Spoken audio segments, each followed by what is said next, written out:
আসসালামু আলাইকুম। আশা করি সবাই খুব ভালো আছেন। আমিও আল্লাহর রহমতে খুব ভালো আছি। সবাইকে ঈদের শুভেচ্ছা। আজকে আমি আসলাম আমার সূর্যমুখী ক্ষেত দেখতে। তো আমার একটা নেশা আছে প্রত্যেকবারই নতুন নতুন কিছু আবাদ করা।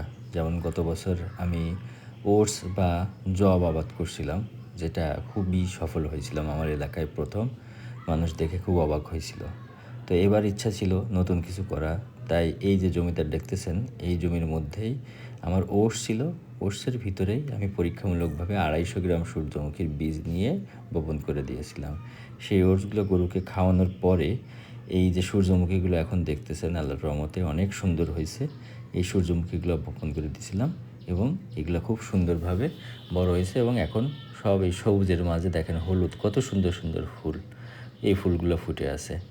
তো মাশাআল্লাহ আমার সূর্যমুখী বেশ ভালো হয়েছে। আমাদের এলাকায় খুবই নতুন একটা ফসল এইটা, কেউ খুব বেশি আবাদ করে না।